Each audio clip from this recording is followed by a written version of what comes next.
Sir ये लोग चर्चा करते हैं इस बात की, आप भी जानते होंगे, लोग पूछते तो हैं, हम लोग से पूछते हैं कि तबीयत कैसी है नीतीश जी की, क्या एक्चुअली वो सरकार के फैसले ले रहे हैं, सारी बातें होती रहती हैं। क्योंकि कई बार ऐसी चीज़ें हुई, अब पार्टी कहती है कि भाई ये बड़ी नॉर्मल सी बातें हैं, कई बार व्यक्ति के मुंह से कुछ हो जाता है, स्लिप ऑफ टंग हो गया, कुछ हो गया। जैसे अभी आज वो एक प्रोग्राम में थे, बड़ा प्रोग्राम था बिहार के अंदर, आज सामाजिक पेंशन जो है उसकी राशि 400 से बढ़ाकर 1100 रुपए की गई है और 1,10,00,000 लोगों के खाते में ये पैसा आज डाला गया है। तो बहुत बड़ा फैसला है सरकार का और इलेक्शन पर इसका बहुत जेडीयू के लिहाज से बड़ा असर पड़ना चाहिए। लेकिन वहाँ उस प्रोग्राम में थे वो तो विजय चौधरी जी थे, विजय सिन्हा जी थे या नहीं ये तो पता नहीं, लेकिन उन्होंने विजय चौधरी जी को डिप्टी उप मुख्यमंत्री कह दिया। अगेन लोग कह सकते हैं भाई ये तो छोटी सी बात है, कोई बात slip of tongue, Vijay Vijay है ना। बट ये चीजें एक क्रम में हो ही जा रही हैं, तो इसीलिए ये सवाल है। और तेजस्वी यादव तो बार बार कहते हैं कि मुख्यमंत्री अचेत अवस्था में, तो आप आज बता दें इस बात को, क्या नीतीश जी का स्वास्थ्य ठीक नहीं है?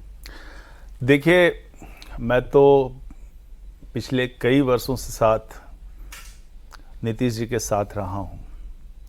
पहले उनके सचिव के रूप में काम किया हूं, उसके बाद उनके एडवाइज़र के रूप में काम किया हूं, और अभी मैं जनता दल यूनाइटेड का राष्ट्रीय महासचिव के रूप में काम कर रहा हूं।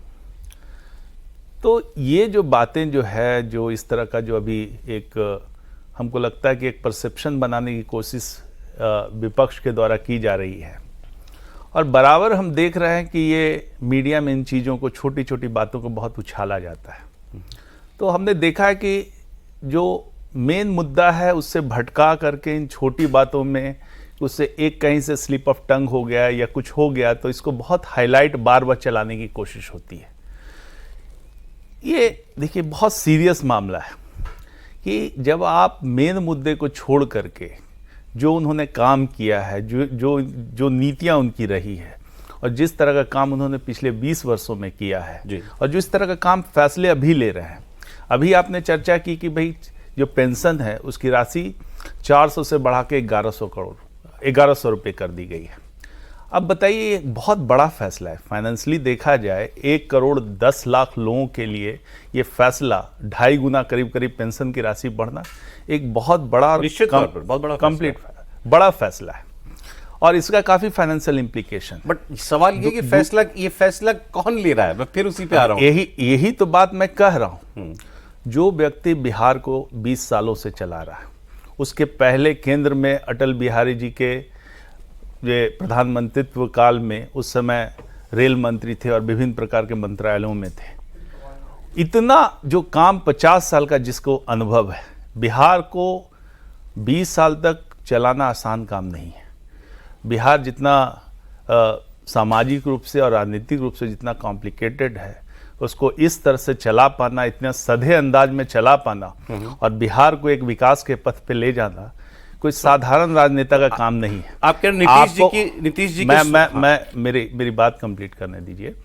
जिस तरह से इन्होंने बिहार को चलाया है, आगे बढ़ाया है, किस प्रकार का इनको बिहार मिला था, और किस प्रकार का इन्होंने जिस तरह से काम किया हर क्षेत्र में, एक पूरा का पूरा रोड मैप बना करके इन्होंने बिहार को विकास के पथ पर डाला। पहले जो है लॉ एंड ऑर्डर ठीक किया। आप पहला कार्यकाल देखें तो बहुत फोकस रहा लॉ एंड ऑर्डर पे। फिर सड़कों की जहाँ हालत ख़राब थी वहाँ पे इन्वेस्टमेंट किया काफ़ी ज़्यादा।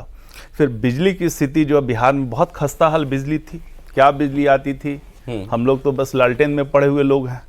वहाँ पर से फिर पूरे इन्होंने जो कमिटमेंट किया, जो कि मैं 3 साल में बिजली की स्थिति में सुधार लाऊंगा, और आप देखेंगे कि इन्होंने जनता से जो कमिटमेंट किया सबको पूरा किया है।